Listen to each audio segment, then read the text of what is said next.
사람들 중에는 왜 명상센터에서 명상만 하면 됐지 홍익인간에 대해서 이야기하고 의식성장에 대해서 이야기하느냐, 신념을 주입하려고 하는 거 아니냐, 이런 이야기를 하는 사람들이 있습니다.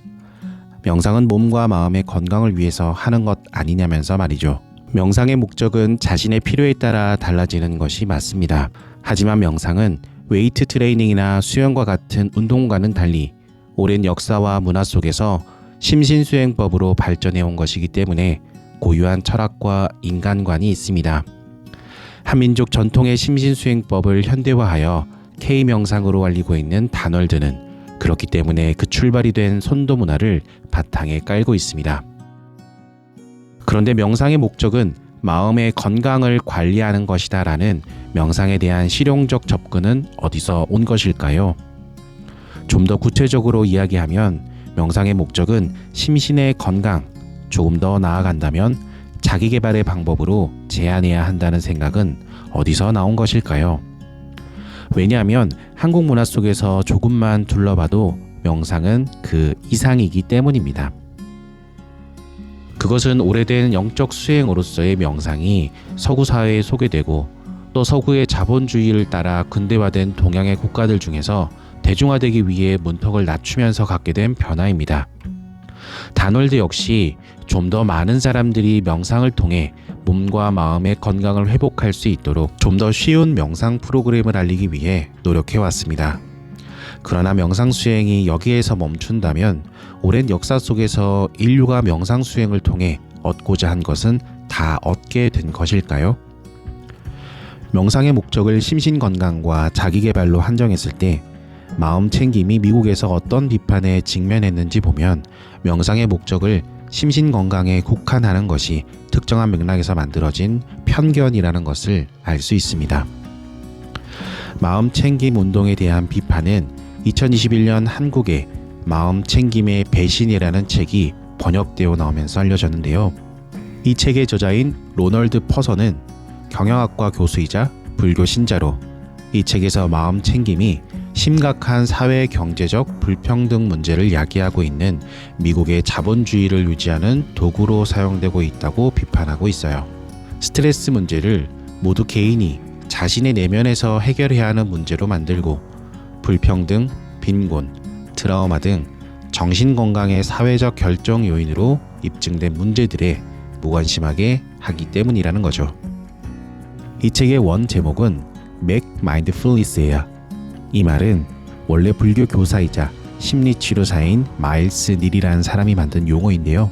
당장은 배를 불리지만 오래 건강을 유지하는 데는 도움이 되지 않는 식탐 같은 영적 수행이라고 마음 챙김을 패스트푸드에 빗대어 비판했다고 해요. 퍼서 교수는 여기서 한 걸음 더 나아가 불교의 수행이 마음 챙김으로 서구화, 대중화되는 과정에서 모든 존재가 연결되어 있고 인간은 자비를 실천해야 한다는 불교의 철학과 가르침은 제거되어 버렸다고 비판하고 있어요. 마음 챙김 수련회는 분명 훌륭한 면들이 있지만 대중화를 위해 상품으로 포장되는 단계에서 다른 모든 존재들에 대한 자비심, 그릇된 자아의식에 대한 집착을 버리는 해탈과 같은 불교의 도덕적 가르침을 배제했다는 것이죠. 그러면서 남은 건 자기 개발의 옷을 입은 자기 훈련의 도구뿐이다 라고 일갈합니다. 그러나 나는 명상을 대중화하기 위한 노력들이 의미 없다고 생각하지는 않아요. 많은 사람들이 명상을 하지 않는다면 그 다음도 없으니까요. 명상이 대중화되어 현실 삶과 융합된 사회의 특징을 구글 내면 검색 프로그램을 개발한 차드 멍타는 다음과 같이 요약했어요. 명상이 유익하다는 것은 누구나 알고 있다. 명상을 원하는 사람은 누구나 그 방법을 배울 수 있다. 기업들도 명상이 비즈니스에 이롭다는 사실을 이해하고 있으며 심지어 돈까지 내주면서 명상을 장려하는 회사들도 있다. 명상이 당연한 것으로 받아들여진다. 누구나 다 물론 명상을 해야지 라고 생각한다. 여기에 비춰보면 우리나라에도 이미 이 정도로 명상이 대중화된 것 같은데요. 윗바사나와 불교 명상이 미국 문화에서 대중화되는 과정에서 직면했던 도전에 대해 하나만 이야기해 볼게요. 자본주의가 지배하는 현대 서구 사회에서는 인간이 신체라는 물질적 요소로 외부 환경과 타인과는 단절된 존재라고 보고 있어요. 그리고 인간은 본질적으로 이기적인 존재로 자신의 이익에만 관심 있을 뿐 공익에는 관심 없는 존재라고 보고 있어요. 그래서 동양의 명상 수행을 기반으로 하는 동양적 인간관, 모두 연결된 존재로서 영적인 존재, 이타적 존재로서의 인간관을 받아들이기 어려웠어요. 그렇다 보니 미국 사회의 마음 챙김이 대중화되기 위해서 불교의 도덕적 가르침이나 인간관은 배제되고 개인의 건강과 감정 조절, 조직 생활에서 성공하기 위한 자기 개발의 도구로만 한정되게 된 것이죠. 그래서 퍼서 교수는 맥 마인드풀니스를 넘어서기 위해 사회적 마음 챙김을 제안하고 있어요. 마음 챙김의 목적을 개인의 웰빙에만 국한하지 말고 자본주의가 파괴한 사회적 유대를 회복하도록 하는데 사용하자는 것이죠. 한국에서도 고통의 문제를 개인주의로 환원시키거나 내면적 통찰에만 몰두하게 하는 마음 챙김의 문제를 지적하면서 사회적 마음 챙김과 이타적 실천을 강조하는 불교계의 흐름도 나오고 있습니다. 이런 맥락에서 볼 때 한국의 단월드는 쉽지 않은 길을 걸어왔어요.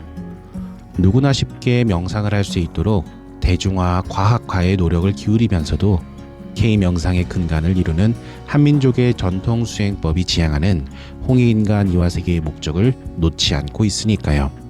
마지막으로 21세기는 소프트 파워의 시대라고 하는데 대한민국 국민들조차도 K-팝과 K-드라마, K-푸드 등의 문화상품에는 열광하면서 근본적으로 대한민국의 소프트 파워를 차별화하고 기후위기의 시대의 공생과 공존의 인간관을 정립하는데 인류 사회에 도움을 줄 한민족의 정신 문화 자산을 홀대하고 있는 모습에 답답함을 느끼며 유엔의 요가의 날에 대한 이야기를 드리려고 합니다.